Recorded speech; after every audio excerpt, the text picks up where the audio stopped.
How much does it cost to build a home in Nicaragua, specifically for San Juan del Sur? This is practically the first question that comes to your mind when you are thinking to live full-time in Nicaragua, which is a beautiful country, especially in the beach areas, okay? So I know that when you have living here in this country, Nicaragua, you start loving the country. So it's easy to fall in love of this country. There are a lot of factors that makes you love this country. So if you are thinking to live full-time in a beautiful and cozy home, surfing every day and enjoying the best sunsets in the whole Pacific area of Central America, plus the best prices in Central America, hit the like button if you agree.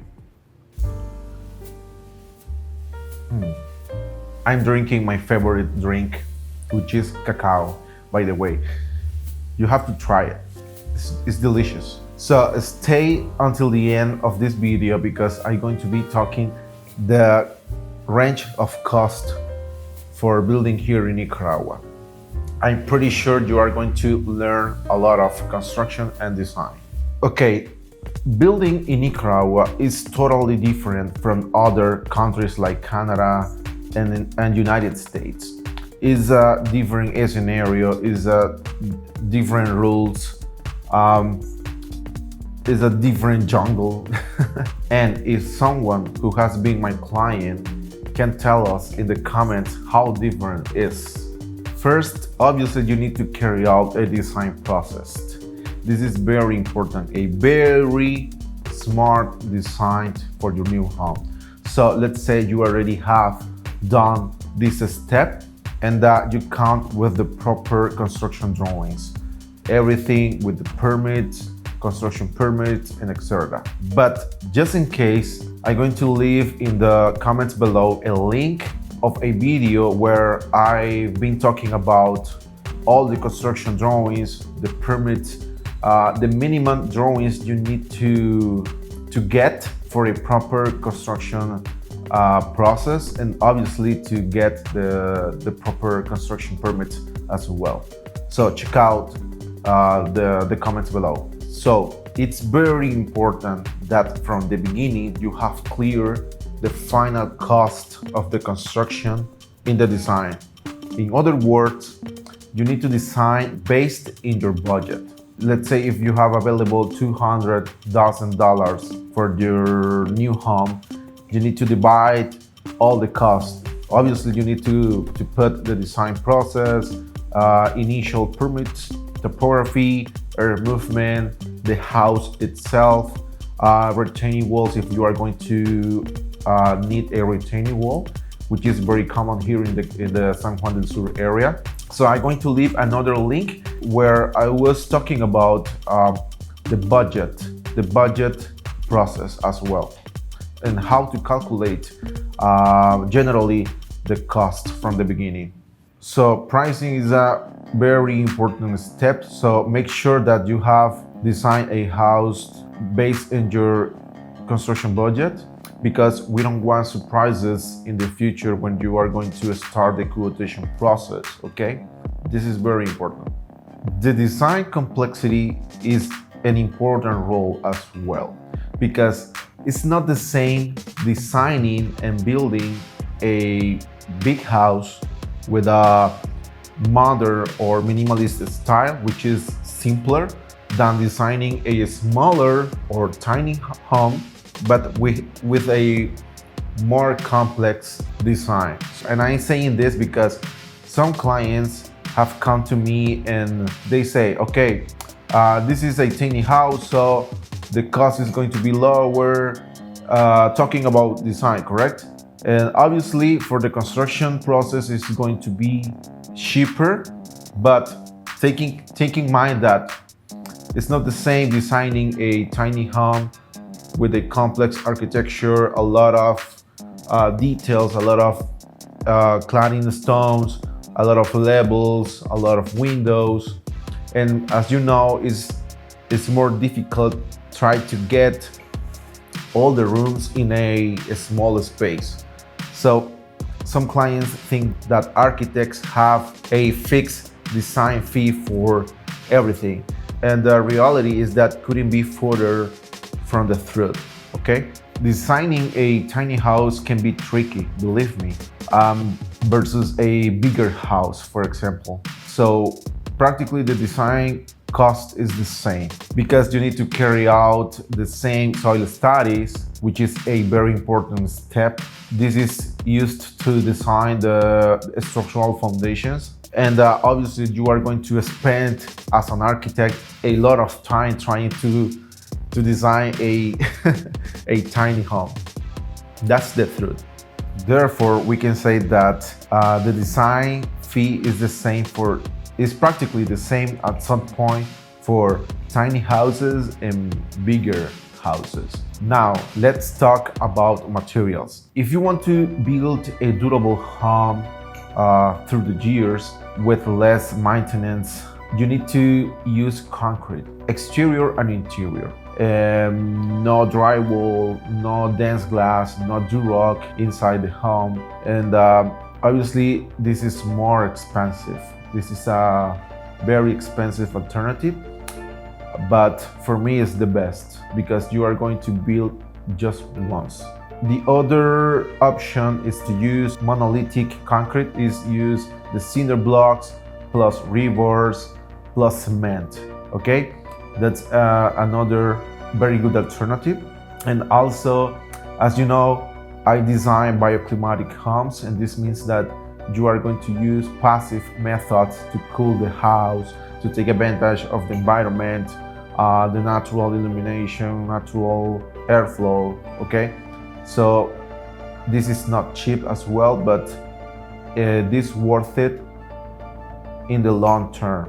Now, the other material, let's say the intermediate one, could be the Covington panel, and this is a material which consists in a panel with a foam in the center of the panel, and then we have a structural mesh in both sides. So when you install this panel, the installation is faster. You are going to use less concrete. You don't have to wait 28 days until the concrete has its maximum resistance. This is a very good alternative, and at the same way, you have a bioclimatic material because the foam in the middle is a thermal retardant. This means that this material delays the transmission of heat inside the house. So this is a very good point for me as a bioclimatic architect. And you can use this as an exterior wall and interior wall. And like I said, this could be considered as a intermediate material. And finally, we have a combination of these materials. Let's say we are going to use concrete or cinder blocks in the exterior walls of the house. And then to save money, we can use drywall or durock or then glass materials inside the house for the bedrooms, bathrooms, office, and etc. And also we can use a insulation, fiberglass insulation between the inside the drywall, which works very good as well. But let's say this depends on you. Which are your expectations for your future beach home? And don't forget the finishes. The finishes, we can say, is a very important step as well, because practically is the look of your house. Talking about interiors and exterior, and we can say sometimes finishes means between 20 and 25% of the total cost of the construction. So be wise when you are going to select your finishes, and you need to know that you can get a similar aesthetic look using other types and other marks of finishes like tiles, pool finishes, cladding stones, and etc. If you want more advisory about finishes, let me know in the comments. Okay, another very important point that you need to take in mind is the location of your new beach home, because it's not the same building a home in a flat land versus a mountain or a cliff. Obviously, it's more difficult to build in a mountain because you need to carry out a earth movement, you need to cut the soil, you need to make the platforms. Sometimes you need to fill with a special materials to compact properly the platforms, because in these platforms you are going to sit the house, correct? So this is an extra money that maybe in a flat land you are not going to invest a lot of money regarding the earth movement. Also, sometimes you need to build a retaining wall because the topography of your land. So this is another extra cost that you need to take in mind, a retaining wall.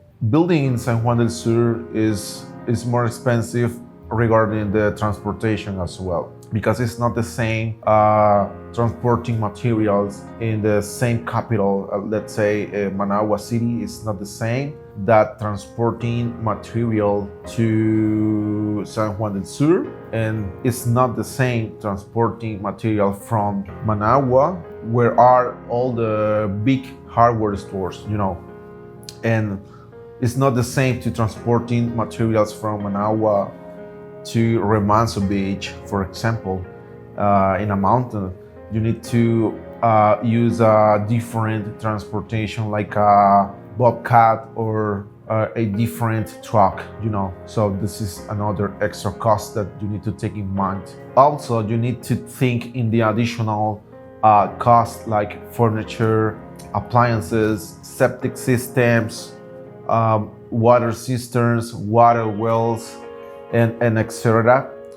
So make sure that you have a clear conversation with your contractor, and this way you can know if all these items are included in the construction offer, because this way you avoid misunderstandings with your contractor. And finally, what you were waiting for. Generally, building a home in San Juan del Sur can range from $100 to $150 per square foot, okay? But obviously this depends on the factors that I've mentioned before. And this is info that I have been collecting from years of experience designing and supervising in San Juan del Sur. So just be careful choosing the final finishes. The design is very important as well, because you have a general view of the whole project, and you need to be clear with your expectations, because it's commonly that when you are starting this beautiful process of building your home, you are very excited, so you want to include everything in this project, but maybe it's not what you were thinking. Okay, sometimes the reality is so different. So be careful with this. And if you need advisory, please let me know in the comments. I'm going to be responding all the comments. So if you liked this video, please thumbs up. I really enjoyed sharing this information with you. This is info that nobody is going to tell you.